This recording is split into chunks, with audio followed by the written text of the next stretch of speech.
What's going on? I am here with MMA legend Dan Hardy. He is going to be on the call for the 2023 PFL Championships on November 24th. So you're a guy, you've been around the fight game pretty much, your entire adult life. So you have that veteran's perspective. So from your vantage point, what does $1 million do for these fighters coming up? Well, it would have got me closer to breaking even if it was on the table when I was fighting. Let me put it that way. It's incredible. It's life changing. For the fighters that have won it in previous years, I've spoken to them, and there's just an air of relaxedness about them because pressure's off. Even if they dedicate themselves to their career for the next couple of years, like fight purses are not necessarily a concern at this point. And of course, they're still getting their fight purses and stuff, but it just takes that pressure off because most fighters don't have 2 quarters to rub together. So to be able to offer those kind of fighters that stability is incredible. And everybody knows how to get there as well. That's the best thing about the PFL. Like, it's not a distant dream and you hope to get the opportunity one day. If you keep winning the fights and you get enough points in the regular season, you can get yourself that $1 million. More weight classes, more fighters, more champions, and more millions being handed out. That's what I'm all for. Yeah, absolutely. So you talk about guys who kind of feeling like they're set after they won it. But then you look at this upcoming card, you guys like Sadibou and Oliver Aubin-Mercier, they're looking to go back to back. So do you think they won the million and they kept that foot on the gas? Do you think this kind of structure with the league and the points and the $1 million prize as opposed to the traditional championship structure, how do you think that affects guys' ability to sustain their dominance? It's a good question. I mean, the thing is, if you win the championship at the end of the year, that is your championship, But as soon as the next year starts around, you're back in the mix, and you can make the decision whether you go back into the weight class and try and win again, whether you move into a different weight class, or potentially now from 2024 onwards, whether you qualify as a pay-per-view star. I mean, that's the next option for the PFL tier. So, like, say for example, if Sadibou then where are his next fights? Most likely he's going to be a pay-per-view star, and we're going to be matching him up against other superstar welterweights. Like, it's a huge opportunity for these fighters, but because the format's so clear, it's like, well, do you get 2 weight classes? Do you go twice in the same weight class? Do you just win it once and then take a year off and come back and try and do it again? Like, some of the fights I've spoken to, like, they talk about how absolutely exhausting it is to come out of one fight and immediately your brain is switched over onto the next one in a few weeks' time.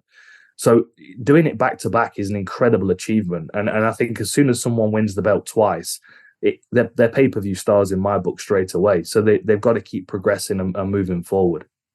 Yeah, and I love how you mentioned the pay-per-view aspect of it, because it's like, okay, I got my million, but with the pay-per-view involved, there's still kind of that extra level to go up from there. So, there's still a lot more to keep striving for these guys. And, you talk about kind of the general MMA news in reference to PFL.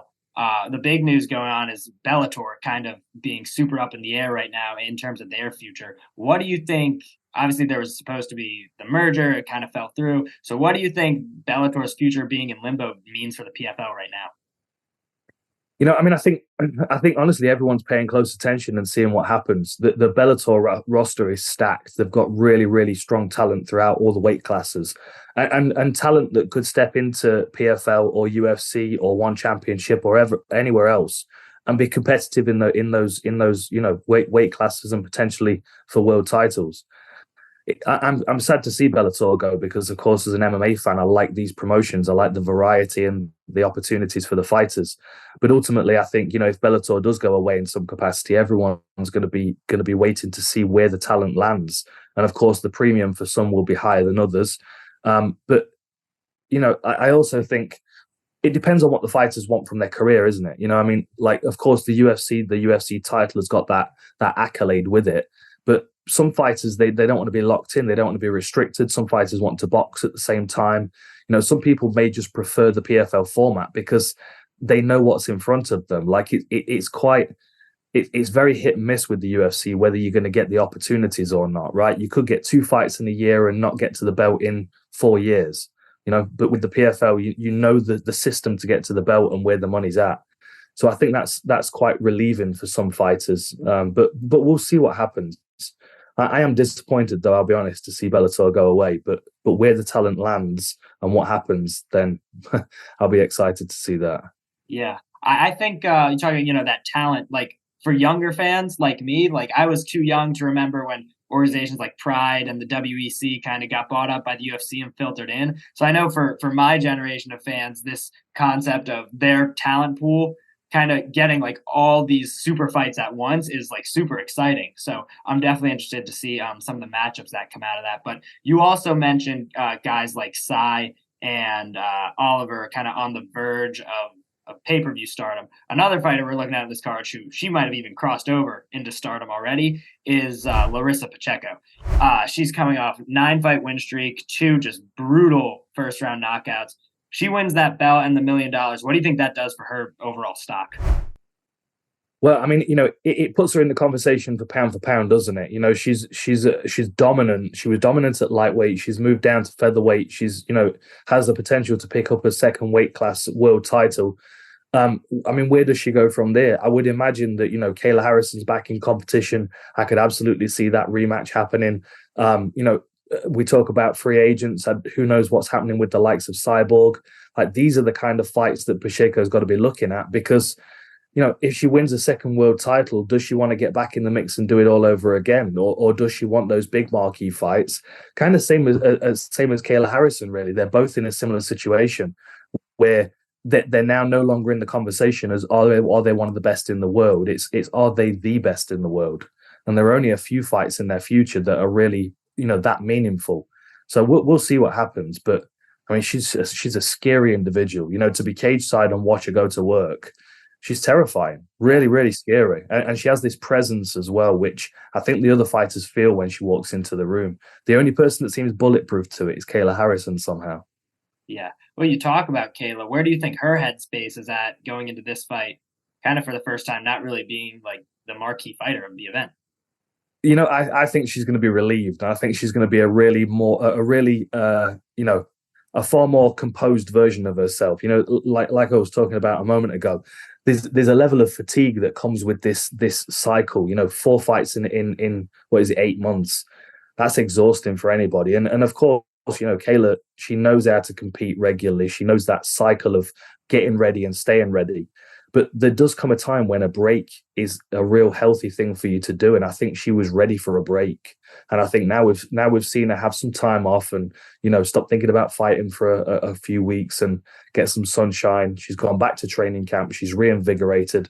And this is where we see her take on a new level, when she's not gone through the process of the regular season again. Yeah, right. Well, I think we've got about 7 minutes into this interview. And I have not asked you anything about Francis Ngannou, so that has to come. What are your thoughts on the Fury fight? And being an inside guy now at PFL, have you heard any whispers of his MMA plans? Well, as far as I understand, the target is for him to be fighting in the first quarter of next year in mixed martial arts. I mean, the Tyson Fury fight is as fascinating as intriguing as any other fight I've ever seen. I was heavily involved in the Maymac fight, and of course we knew that McGregor's chances to beat Mayweather or even land something meaningful on him were very, very slim. But the question here is, if Ngannou is able to land on Tyson Fury, does Tyson get back up? Like, this is heavyweights. It's a different thing entirely. It brings a different kind of intensity to these events. And the risk that Ngannou took stepping into free agency and the risk that Tyson's taking, opening the door to someone that's never had a boxing match before, but is a thunderous and unpredictable puncher.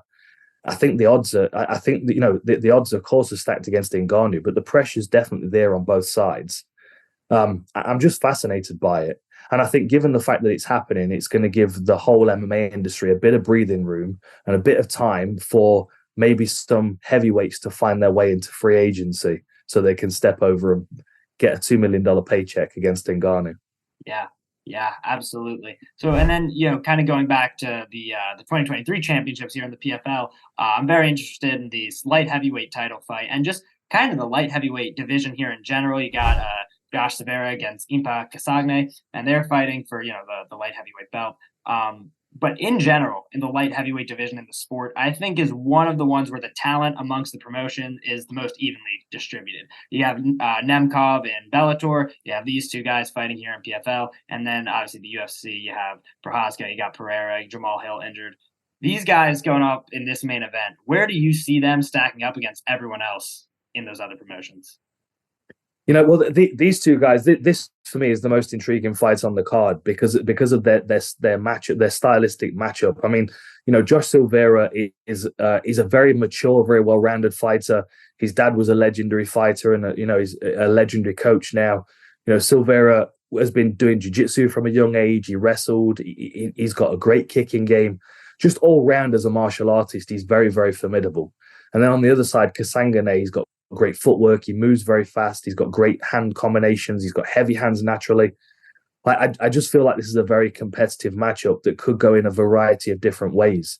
Like Kasanganay could just be too quick for him, too difficult to hold on to, and be too heavy with his hands. Josh Silveira could keep him at range and kick his legs off and then take him down and choke him out.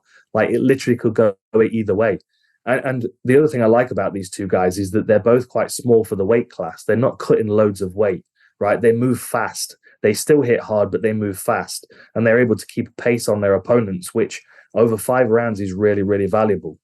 We've got good light heavyweights coming across from Europe as well. We've got Simeon Powell on this card coming up against Rami. We've got Nedo against Salomon. We've just made a couple of interesting signings, which will be coming out very soon, which will complement that division very nicely on the global roster. So things are moving in the right direction. But certainly when it comes to the championship event, that light heavyweight bout for me is the most interesting and probably the most competitive when it comes to light heavyweight around the world right now for matchups. Yep, for sure. Well, Dan, I know we are all counting down the days to this event. Thank you very much for your time today, and we will see you on the call in November. Thank you, man. No worries, man. Good talking to you.